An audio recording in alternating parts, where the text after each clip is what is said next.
Since this is an IT company, I work with a lot of IT people from across the globe, and they come to me, especially Indians, living abroad.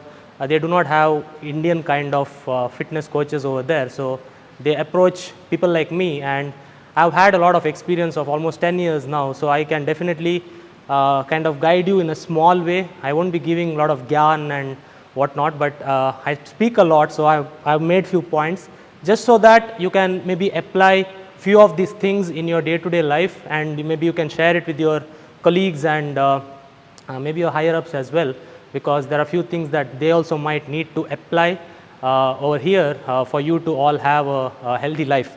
Now there are a couple of things that I first need to start with. Recently India was named the diabetes capital of the world. Now that's not a proud thing to be not a thing to be proud of, but 1 in 7 people across the world that is diabetic comes from India. Okay, so now that is again not a good thing for us. So and the second thing is 1 out of 4 Indians across the country, they have hypertension. Now what is hypertension? Hypertension is basically high blood pressure. So again, that is not something that we should be proud of. And I'm not trying to scare you, all of you seem very young here, but I just want to ask one question to all of you. How many of you exercise at least 3 times a week? Okay, 1, 2, 3, 4, 5. Okay. So what kind of exercise do you perform? Yoga. Gym, okay. Walking, okay. So yoga, gym, walking, or any other sports activity. Some people, a lot of IT people come to play badminton. I think there's a badminton academy here also. So a lot of people play badminton, but I just want to give you few basic idea about some basic idea about nutrition and also training, and maybe I should be promoting gymming and all that, but I want to give you an outline of few things that you can apply in your day-to-day life. Now IT, now India is growing and a lot of people get into IT, but in the hope of building an amazing career, we sometimes forget about our own bodies. I think this is your time to go home, so I won't again take much of your time, but after going home you're probably very tired. You want to spend time with your family, or maybe just chill and watch TV, movies, or sometimes we also like to eat when we are stressed. So all these habits tend to take over our body, and as we get older and older, as we hit 30, 35, 40, we tend to slowly develop certain health issues which usually go undiagnosed until we hit our late 40s or early 50s. So I'm going to give you 3 tips. Okay, number 1 is movement. Okay, movement is something which in yoga there is movement, but I'm talking more about movement in other parts of the day. Now if you start working at 9 to 5, most of you might get up only for a lunch break or a tea break or something like that. Most of you might not move, and your eyes are totally fixated on the computer screens, and I think that's what most of you work here. So that is definitely going to be problematic for you, because if you don't move, whatever food you are eating, some of it will get used for obviously energy, for your working, for your brain and other bodily functions. What about the other food that you eat? What about the snacks that you eat in the evening? There's a cafe right over here, and most of you might be eating different kind of things. Like if I ask you what's your favorite snack from the cafe? Egg puff. Okay, now egg puff is not actually bad. Egg puff is decent, but an egg puff every single day, and with egg puff maybe some milkshake. Some of you might have a milkshake or some latte or whatever, but eventually all that adds up, and with less movement you might end up catching some kind of health issue that might not start today, maybe not tomorrow, but in a few years. So your career and all that, you'll be here, you'll be really doing well, you'll be making a lot of money, but we need to also take care of our health along the way. Now I'm not asking you to go to the gym 6 times a week. Now when I said movement, I want you to start with walking. Someone said they walk, okay, and walking is really good. And the reason why walking is really good is when we are sitting all the time, our bodies don't move. We are not carrying our own weight forward. Even going home, most of us maybe have a car or a scooter or bus or something, we never walk, you know. So walking is the first thing that everybody working in any kind of IT or leading a sedentary lifestyle should change. And most of you, I am assuming, are sedentary, meaning other than coming to the office, you're probably, you know, waking up, you know, in a hurry and coming to work and going back home and again going to bed and repeating the same cycle every day. So 20 minutes every day, if you can start moving around after you go home or early in the morning, that will be of some help. Now yoga is something that is also really good to, you know, have movement in your body, especially for people like you who always sit in the same position. So doing yoga can also be really beneficial. So overall, you know, yoga, playing sports is another good thing. I recommend all IT companies to at least go for a team dinner, team lunch, but also once in a while, you know, take your employees to, you know, maybe a sporting event. It can be badminton or cricket or something like that. That will also improve camaraderie between all the employees, but also keep your health in check. Now the next thing is your diet. Okay, now if I may ask you, sir, what do you eat for breakfast? Almost maybe twice a week. What do you eat? Sorry? Semolina. Okay, so he eats semolina. Then maybe some of you eat idli, dosa, and does anyone eat egg for breakfast here? Yes. Okay. And how many of you are vegetarians here? Okay. So some of you are vegetarians, but there are only 2 people who eat eggs here for breakfast. Now I'm not trying to promote you know, Western culture or anything. I'm just trying to tell you that egg has protein. Okay, and India is one of the most protein deficient countries in the world. Per day, a person maybe, I'll give my own example. I do weigh more than 100 kgs, but maybe someone who is 60 kgs, 65 kgs needs at least 60 grams of protein every single day. Now, even if a non-vegetarian, how many eggs do you eat? Maybe 6 eggs. Okay. Do you go to the gym? Okay. So, you know, some good habits are still there when he used to go to the gym. But the reason I bring up protein is, and it relates to the diabetes that I was talking about. One of the reasons why India is the most diabetic country in the world is because of a lack of protein in our diet. Our diets, a common Indian diet, when I talk to clients, they say morning I eat idli with chutney in South India. Then for lunch they eat rice, puliogre or something like that, and with sambar and some vegetables. And for evening they eat bread pakoda, onion bhajis and all that. And night they repeat the same that's cooked at home. Now the problem here is there's less than 50 grams of protein, maybe less than 40 grams of protein in this diet. And what happens is we have an organ called pancreas. We have all studied that in school.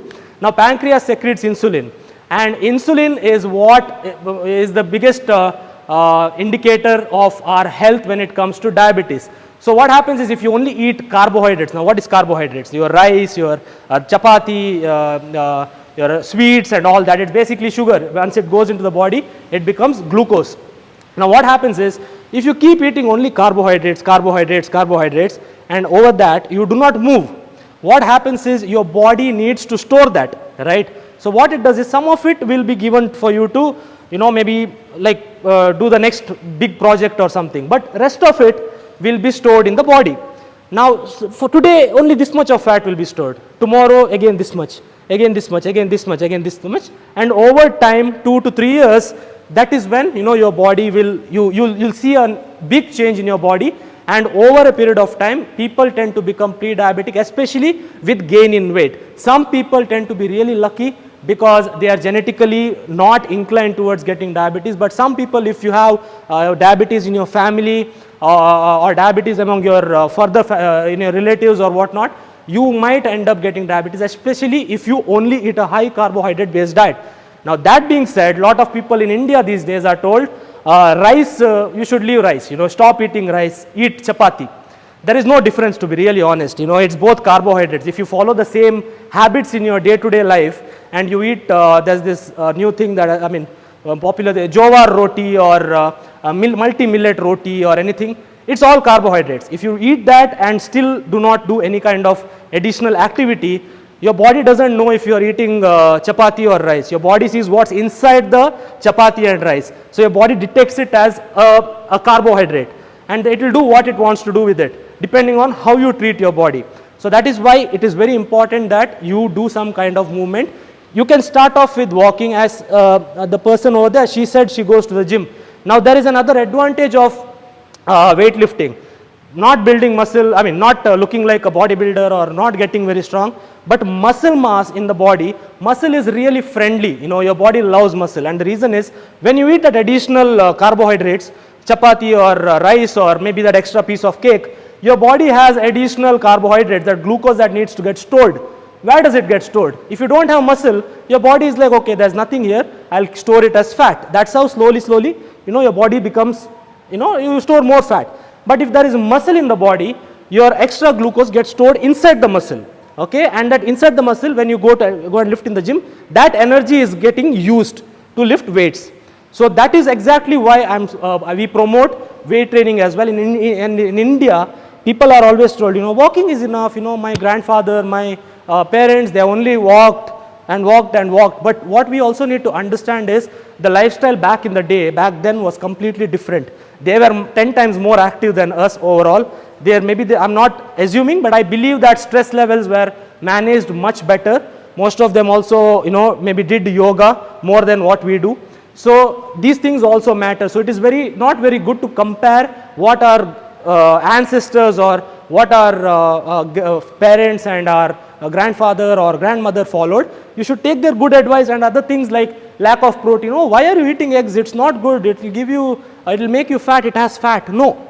The fat in eggs are really good, and for someone like you, there's an ingredient called choline in eggs. It improves your cognition, meaning you'll feel much more alert through the day. So there are multiple benefits of eating maybe 2 whole eggs in a day. You will get 12 grams of protein. That for most people is at least 20% of your daily protein intake. So make sure you add some kind of protein. Vegetarians, you can eat a mixture of dal and rice. Don't just think dal is protein. Dal is not protein. Dal is a source of carbohydrate which has protein, so less amount of protein. But dal is really amazing. Dal and rajma, chole, all these things are really good for you. But have a mixture of them. Don't just have one or the other. And if you're a vegetarian, add like curd or yogurt or something like that in the evening time when you feel hungry. It really has a lot of volume, so it keeps you fuller for longer. Now, weight training, second thing. Now, hypertension is one of the, my mom has high blood pressure, my dad has high blood pressure. They got it at the age of 50, around that. And they always tell me, why do you lift weights? Why do you lift weights? We are doing very well, right? I mean, we did not lift weights in our life. We are doing fine. But they forget that they are fine right now because of the medications that they are on that is helping them. And obviously the diet part and all that is important, but weight training will again help you control your blood pressure. Initially it does go up when you see people lifting weights, their face becomes all like, but after that your body understands that, he did something good. So again the blood pressure will be regulated much better. There's another point that I would like to make, which is stress. Okay, now maybe I don't know if there are higher ups sitting here, but I would like to tell you that stress is a silent killer, I would say. Not literally kill you, but stress slowly builds up in our body, and the two things that I mentioned, diabetes and hypertension, both have a huge relation with stress. So that is why I highly request everyone to do some kind of physical activity, because more than building muscle, more than getting abs or whatever, I used to be a big fan of all those things. I used to work really hard, get abs, I got abs, my abs went off, I gained fat, now I'm losing fat. But one thing that stayed constant is every time I exercise, I feel much better. I feel much better, I feel much more confident.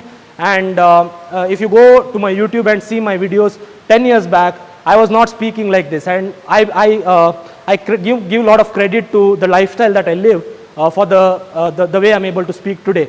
So I'm telling you, no matter what field you are in, IT or even your friends, always tell them, and take a friend, take a friend with you. I mean, you have a lot of colleagues here, 2 of you come together, maybe 3 of you come together, and that is how you will, develop a bond with them, and you'll also have motivation to, do better and better and better. So exercising, exercise and nutrition, I can keep going on and on, for the next 2 hours, but I do not want to do that. All I want to say is, if you have time, make some time, half an hour, 20 minutes, go for a walk. And after you go for a walk, you'll come back, you'll feel much better. And when you make that choice of eating junk food every single day. I don't know if you're doing that, but if you are doing that, you will think twice. You'll be like, I put in a lot of effort, I feel good, I feel much better. So maybe, I need to make better choices, okay? I just wanted to give you a brief of, the protein intake, why India is becoming diabetic, because people are more and more stressed. People are getting stressed more and more every single day, and they just don't think about it right now, but it will eventually catch up. So 30 minutes in a day, 5 times a week, go for a walk.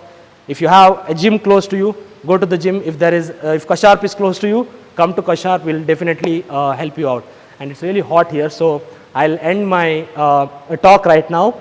But yeah, I hope you got maybe like 10% of knowledge today that you did not know before today. And I'll also want to end this by saying, sugar is not bad.